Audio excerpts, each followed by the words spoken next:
Hello.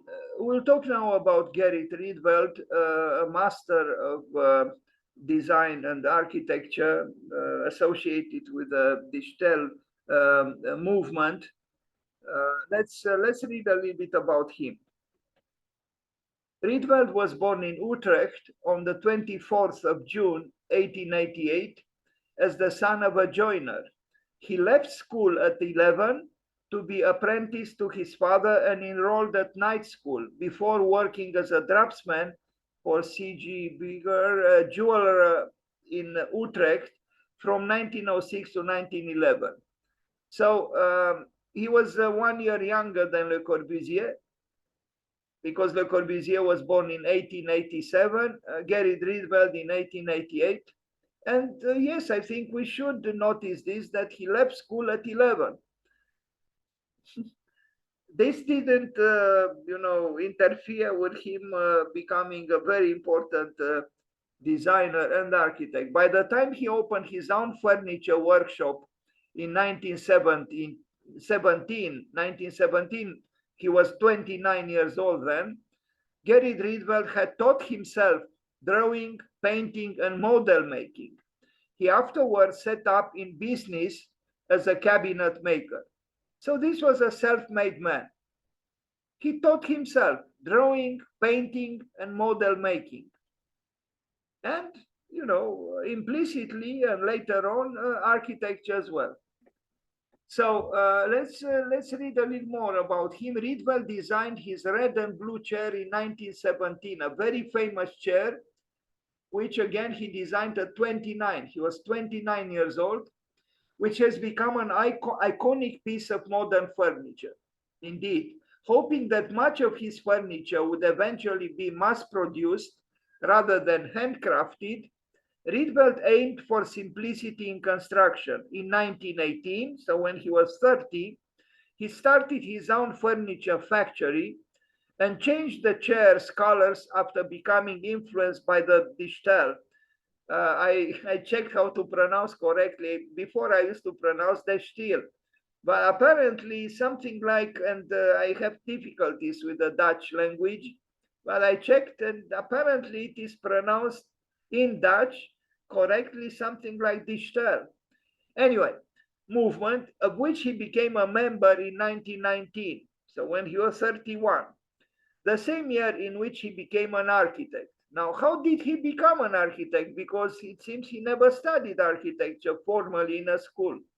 I guess at that time it was possible. I envy those times. The contacts that he made at Dichtel gave him the opportunity to exhibit abroad as well. In 1923, so when he was 35 years old, Walter Gropius invited Rietveld to exhibit at the Bauhaus.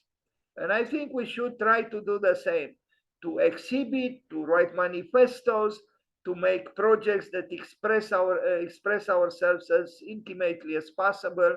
In other words, to promote creativity and originality as much as possible, and not to be slaves of clients and society. He Rietveld built the Rietveld Schroeder house, a very famous modernist house, as you know, in 1924. So he was 36 years old because he was born in 1888. In close collaboration with the owner, Truus Schroeder. This is less known, and I found out about it when I prepared this material, that he actually worked in close collaboration with the owner. And it's possible the owner also had something to say about this very famous house, the Schroeder house, which bears the name of the client. Built in Utrecht on the Prince Hendriklaan 50, the house has a conventional ground floor, but is radical on the top floor, lacking fixed walls, but instead relying on sliding walls to create and change living spaces. The house has been a UNESCO World Heritage Site since the year 2000. His involvement in the Schroeder house exerted a strong influence on the client's daughter, Jan Han Schroeder, who became one of the first female architects in the Netherlands. Interesting. So again, architecture can change life, whatever Peter Zumthor might say. It can. It changed the biography of this Hans Schroeder. Maybe it changed even the life of the client, the mother of Hans Schroeder. And it changes our lives because it is inspiring. This house built by this man who left school at 11. Bravo to Gerrit Rietveld. This was the man, clearly a determined man, an intense man, an inspired man, and an inspiring man. And when I say man, I refer to both man and woman. A human being. Here he is in his older age, Gerrit Rietveld.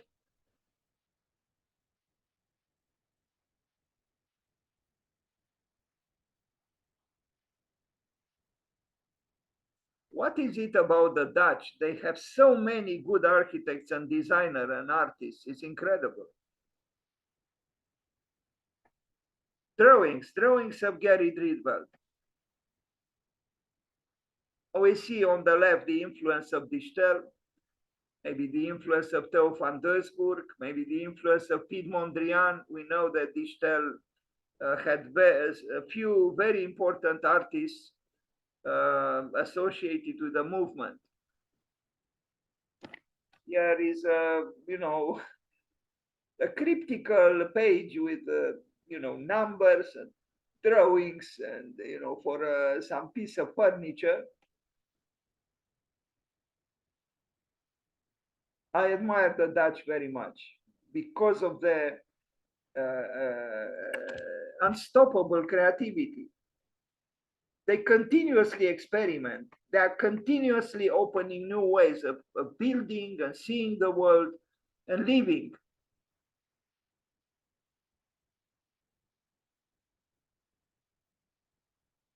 Now, this chair might not be the most comfortable chair in the world.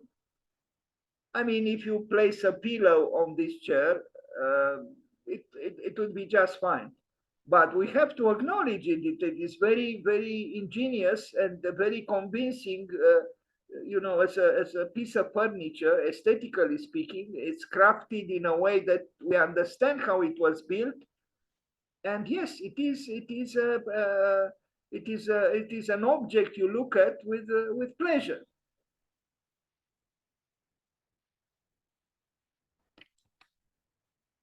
Gerrit Rietveld. He built other things, not just the Schroeder house, and I hope I have a few here. The Rietveld Schroeder Huis, that's the house, the Schroeder house in Utrecht, 1924. So at that time he was 36, I'm sorry, 36 years old. You know this building is a famous building. And look at the interior. The only thing that seems to be out of place somehow is that teapot there, which was most surely not designed by Gerrit Rietveld, but there is this total work of art. That's what we look at here. It's a total work of art with movable walls, with colors. You have the abstractness of Dichtel. You have the love for primary colors, and it's the freshness of a modernity they believed in. This is the red and blue chair, the famous red and blue chair. He designed earlier, actually, on a red, horizontal surface that you can work on. And why not? Why not? In my opinion, this is what is missing in the architecture of Alvaro Siza, since we just talked about Alvaro Siza, which has too much whiteness. I think color is life, actually. But there is whiteness too, but there is also color. Some years ago, I launched a competition when there were 100 years since the birth of the Dichtel movement to build a so-called new Schroeder house across the street from this one. And I received some works. They can be seen on www.icarch.us.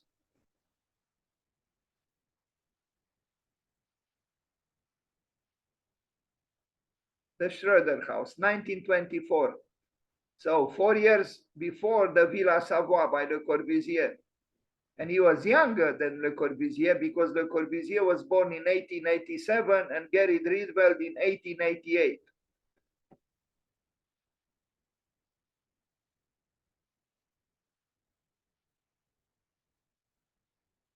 I'm absolutely sure, by the way, of the Schroeder house, Bernard Tschumi would not have said that the most architectural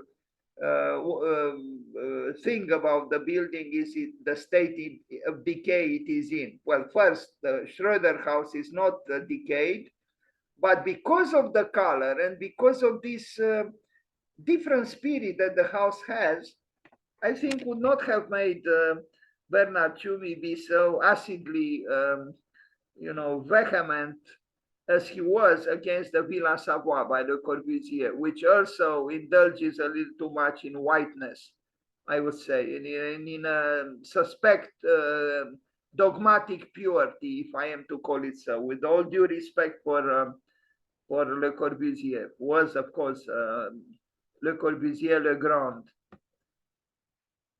to use the title of a huge book that was published recently, a few years ago. 10 kilograms in weight and huge also in terms of dimensions. Le Corbusier Le Grand. But here we have Gerrit Rietveld Le Grand, although it's most sure that these words are not appropriate for him because I think Gerrit Rietveld was a modest man. Well, in as much as a good artist can be modest. And some can, I think, yes. For example, the unbelievable builders, anonymous builders of the Gothic cathedrals, or in Asia, the great temples that were also built by anonymous artisans, craftsmen, architects, and artists. Bravo to them. They didn't work for their own signature, they worked for the glory of God or the gods. The Schroeder house in Utrecht. Even the tree there seems to enjoy itself even without leaves in the proximity of this building. I wonder how you would become growing up in such an interior, in such a building. So the Rietveld Schroeder house in Utrecht was commissioned by the client Ruth Schroeder. It was built in 1924. It was a manifesto of the ideals of the Dichtel group of artists and architects in the Netherlands in 1920s. The Schroeder house is a UNESCO World Heritage Site.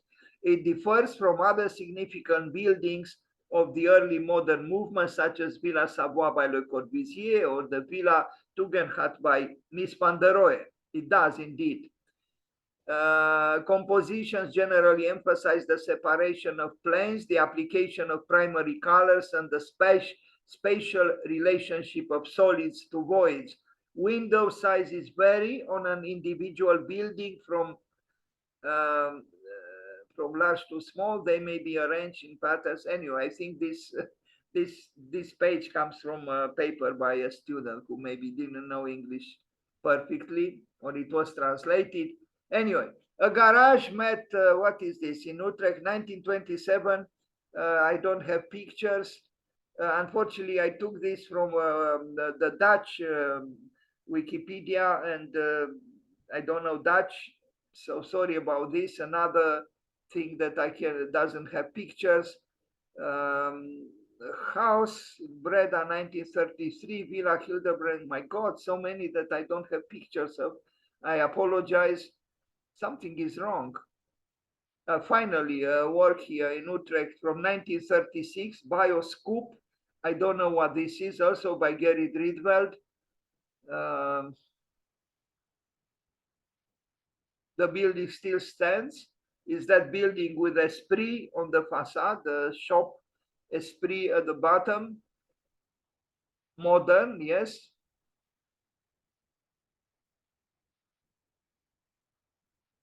(1934), so before the war, the Second World War. Something in Amsterdam, no pictures.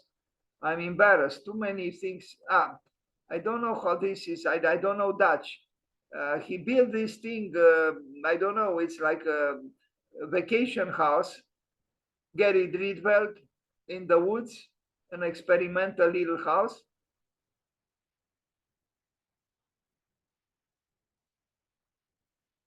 So he didn't build just the Schroeder house, of course, he built other things, and this is one example. The only extravagance here is that sloping horizontal, I mean, that sloping slab that covers the, you know, the entrance in the house and the place for chaiselongs and, you know, the outdoor space covered. Otherwise, the little house is just a little box animated by the frame of the doors and the windows, and that's it. Very simple indeed. Something in Rotterdam, no pictures. I don't know what this is. He built this for Venice Biennial. Is the Rietveld Pavilion in Venice. Strange, I didn't even know that he built this. He built it in 1953, 1954. So for the Netherlands Pavilion was built in Venice on the site of the Venice Biennial in 1953, 1954.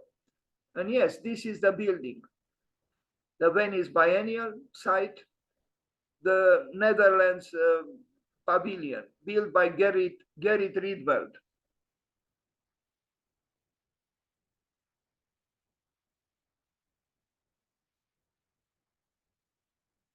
I like very much what he did here. You know, it's again, you know, although his architecture is very simple, but he allows for small ornamental, you know, these rotating geometrical figures that show up in on the left picture.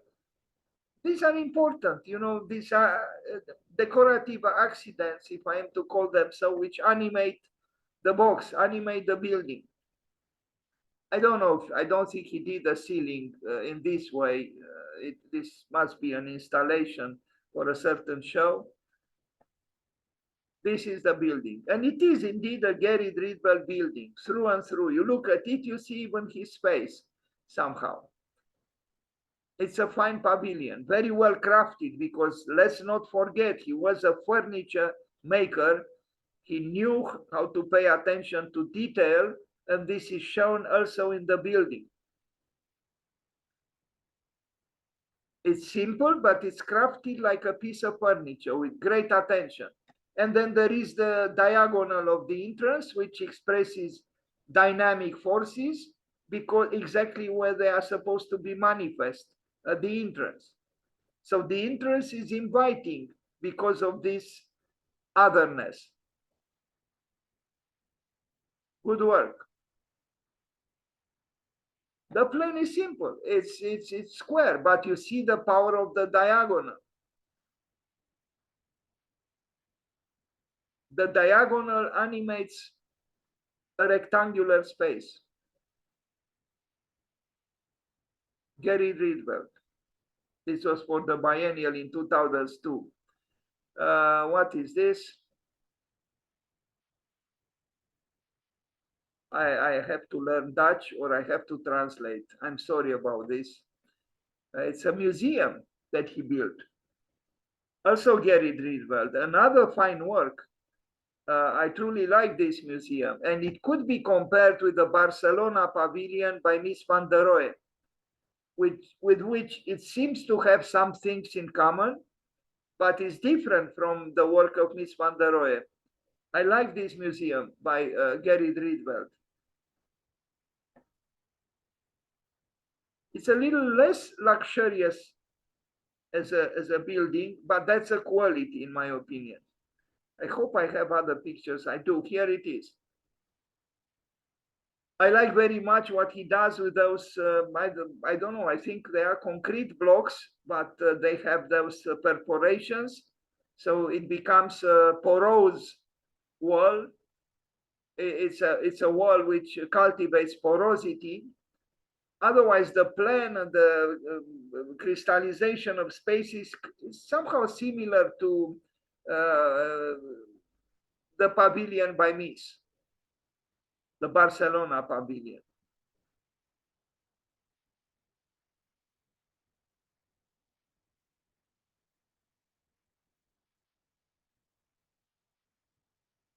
Sorry, the picture is not very clear.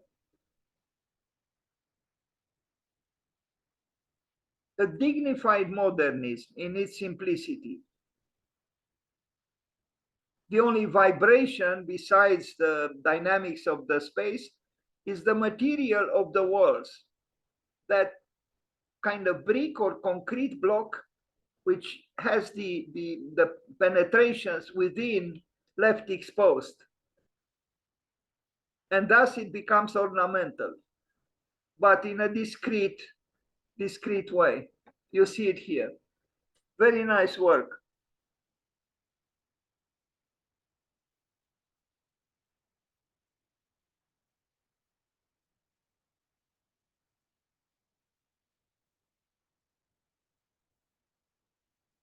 Let's see how it is called. I think it is for a famous art collection. I can't read. But anyway, you can study it further on the web. Gerrit Rietveld.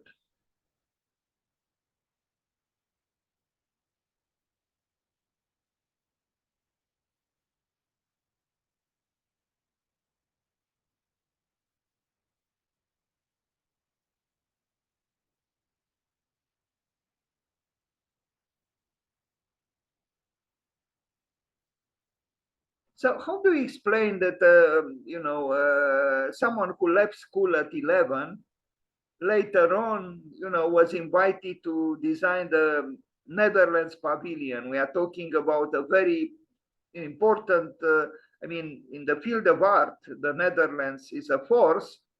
So the Netherlands asked this man who left school at 11 to design its pavilion. He also designed other things. So, you know, talent is talent. Dedication to art is dedication to art. If you have something to say, you say it, and the just society would reward you with commissions and with appreciation.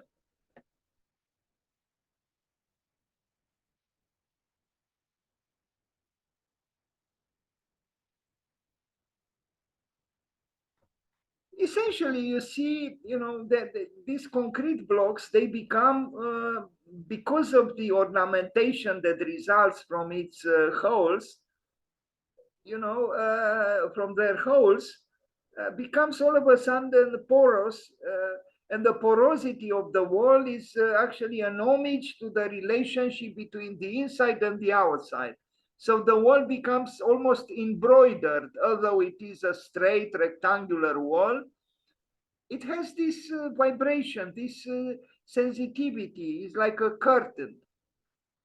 Maybe something like this would be more appropriately called a curtain wall, because it is like a curtain, because of its halfway transparencies caused by those holes. I'm sure Stephen Hall would have liked it too, because he's a promoter of porosity in architecture. Good work, Gerrit Rietveld. And you didn't need plaster or to hide this, because actually you would hide something that is very pleasant and very useful for even for the air within the space. What is this now? 1950s, 1960s. Again, sorry about the wording, which is in Dutch and I cannot translate. This is a bus station, also in Utrecht, I believe.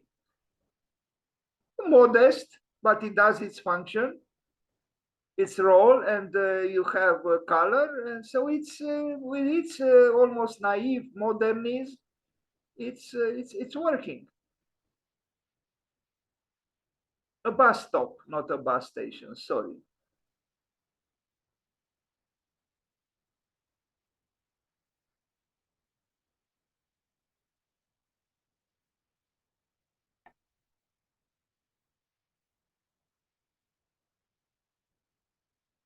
I can translate, sorry.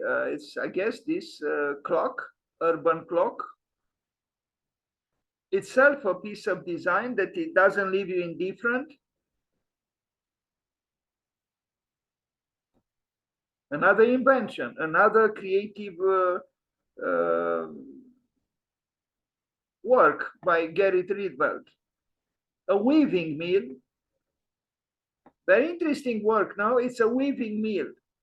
Well, it happens that I'm very interested in weaving, but this is a work which is less known by Gerrit Rietveld, and yet it's a good work. And like in some works by Le Corbusier, the artwork adorns, the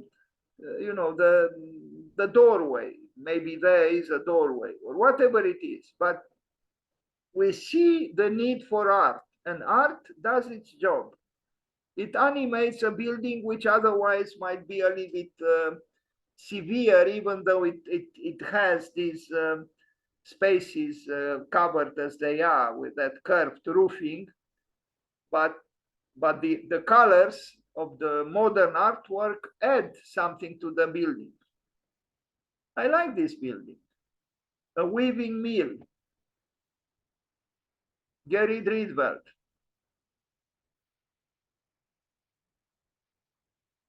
And again, the brickwork in the Netherlands receives all the respect of its workers and its architects and artists. Its brick is respected in the Netherlands, and they know how to use brick properly. And in this bluish wall, in its simplicity, we see the same understanding of brick. It's very elegant and very simple and very modest, actually, but it's very efficient. It is said that the Dutch are very pragmatic. Maybe they are, paradoxically, at the peak of pragmatism, they become poetical. Something about, I see Aldo van Eyck, I have to translate here. It's a house that Gerrit Rietveld built.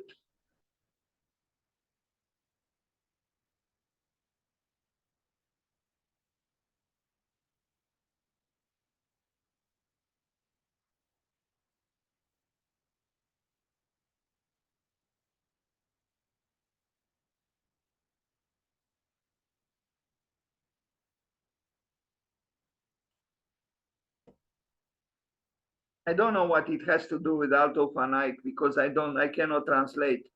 I don't know if it was built for Aldo van Eyck. I doubt it, but Aldo van Eyck was himself a very important architect in a long list with very important architects and artists coming from the Netherlands, this magical country. Maybe it helps to live 1/3 of the country under the level of the sea.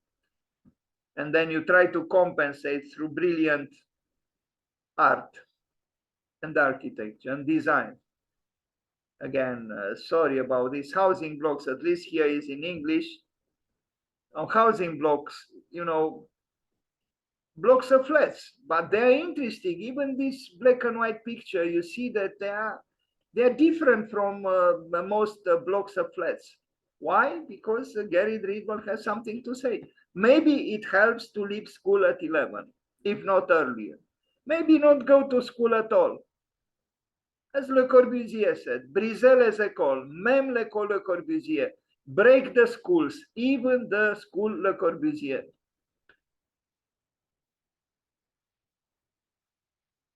Look at this stair in the corner. It's like that presence of art on that weaving mill that we saw. Here we see the accidental, well, between quotation marks, accidental presence of this stair as a sculptural motif in the corner of the building. Very nice.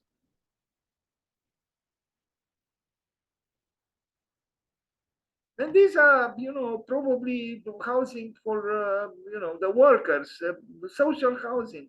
Nothing, nothing expensive or, pretentious. No, these are very affordable housing units. And as you can see, he built a lot. It's a whole ensemble, complex of buildings here. But a good architect and a good designer can do a lot with the simplest means.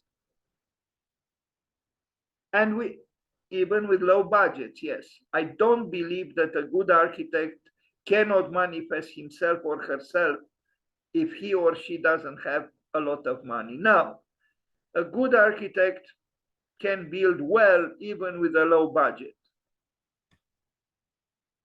Look at the facade. It's simple now. It's a modernism without the exasperations of the present, but it has complexity. And again, it's very, very well crafted.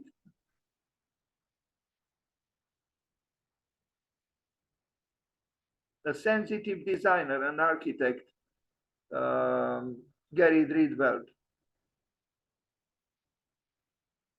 And even here we see ornament in a discreet way, but it is present. It's not that austere, dogmatic, stiff modernism promoted by some. It's a modernism with some reticence and with a certain indulgence for ornament, as we see here.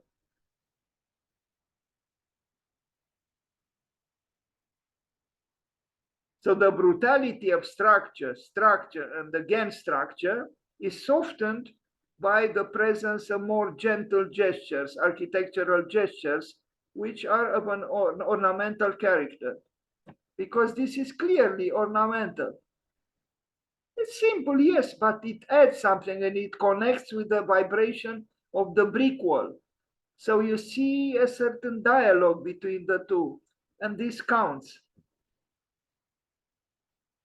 This is the Netherlands Pavilion in Brussels, 1958. Yes, the World Exhibition in Brussels, 1958, where Le Corbusier and Yanis Xenakis built the beautiful Philips Pavilion, which unfortunately was destroyed. As I imagine also the Rietveld Pavilion, this building was destroyed. Less spectacular than the Philips Pavilion by Le Corbusier and Yanis Xenakis, but itself, I would say, a very valuable building. The World Exhibition in 1958 in Brussels. I don't know what this is. I have to learn Dutch or translate at least. But this fresh, simple, optimistic modernism continues to inspire, I think. Maybe it's a school.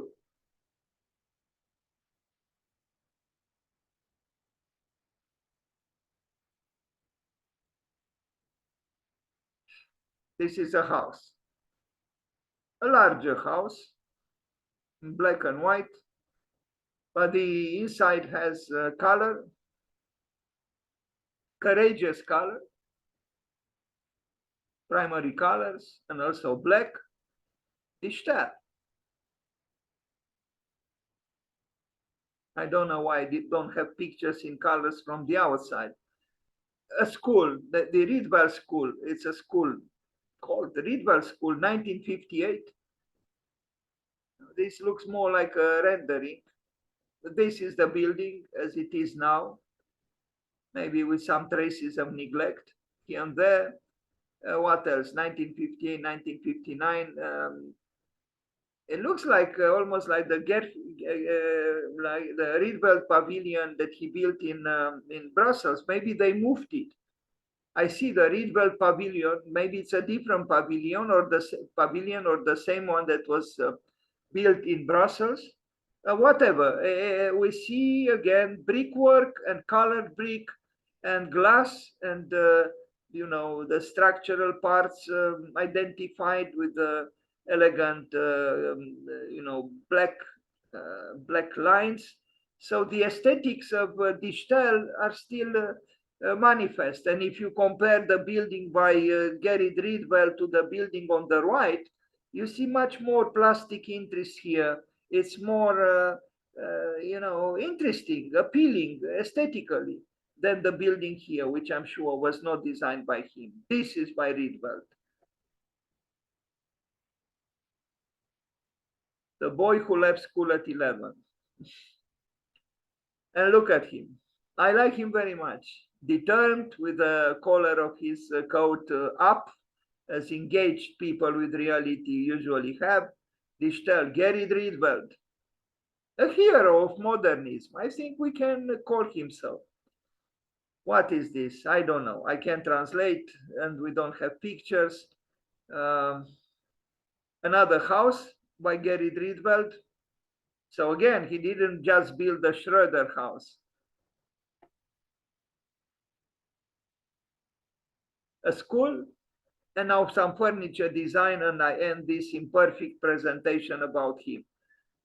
Because he was a brilliant furniture maker and designer. Here are some of his pieces. Here in color, the famous red and blue chair, which he designed when he was young.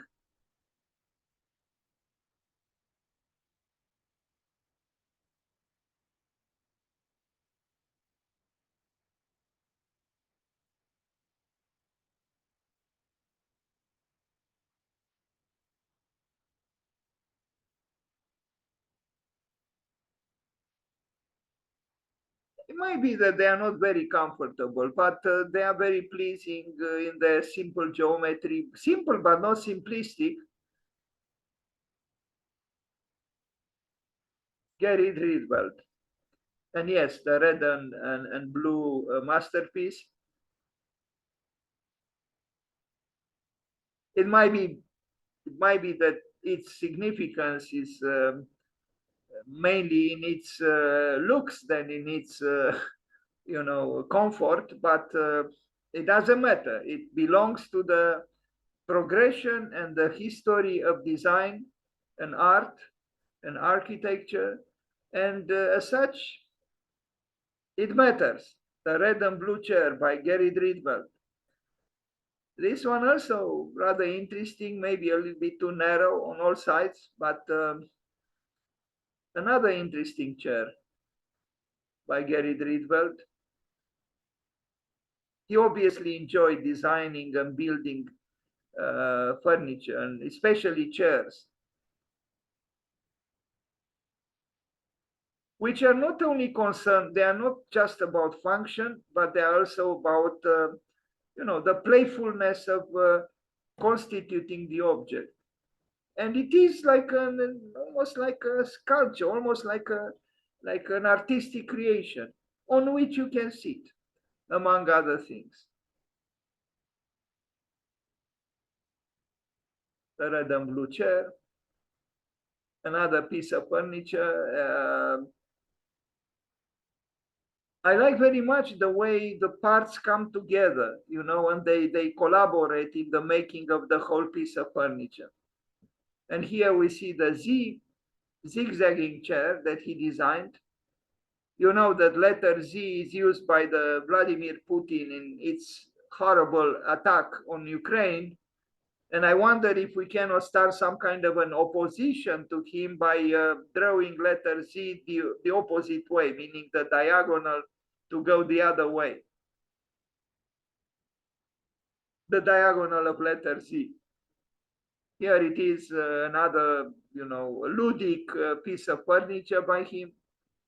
Because yes, it's not an accident that Johann Huizinga, I don't know if I pronounce well his name, another Dutch man of culture, wrote the book Homo Ludens.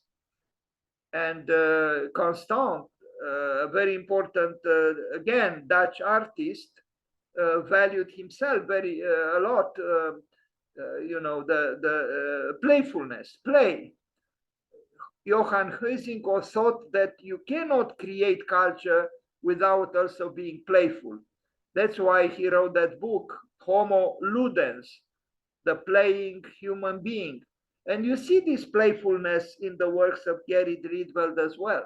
Unfortunately, very rarely we assume the rewarding values of play. Okay, it might not be the most comfortable chair in the world, but it is a creation which says yes to the beginnings of life in a way. It's in its robust simplicity. It is a provocation not just for the eye, maybe also for sitting on it, but that's okay. It's the work of an artist. Dutch furniture designer and architect Gerrit Rietveld, who left school at 11, one of the principal members of Dichtel, famous for his red and blue chair design. The chair was designed for the Rietveld Schroeder House, which is a UNESCO World Heritage Site. Bravo to him, to the kid who left the school at 11. Now, that's not him, of course, and I think this particular piece of sitting on was not designed by him, but it is interesting too. Perhaps inspired by the aesthetic of Dichtel and the aesthetics of Gerrit Rietveld. Here he is with some of his creations. Homo ludens, no? He was himself, Gerrit Rietveld, a Homo ludens, but serious, very attentive to detail, very meticulous, and enjoying life and art alike. Because his works celebrate both. I like Gerrit Rietveld a lot. And this piece of furniture I wish I had in my room right now, but I don't. Nor would I have the money to purchase it, but it's very nice, isn't it?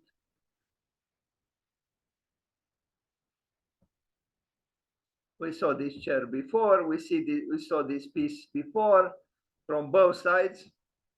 Maybe he influenced to an extent even Alvar Aalto, or maybe who knows, influences going on in both directions.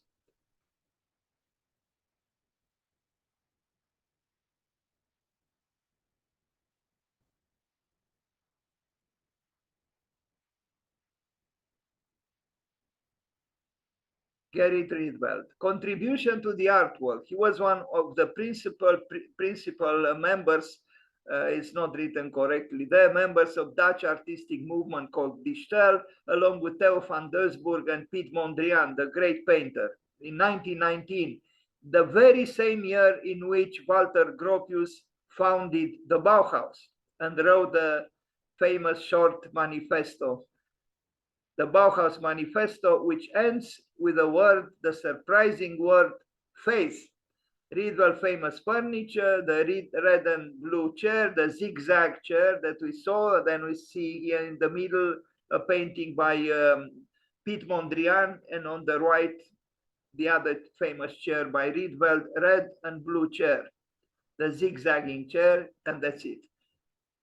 Thank you.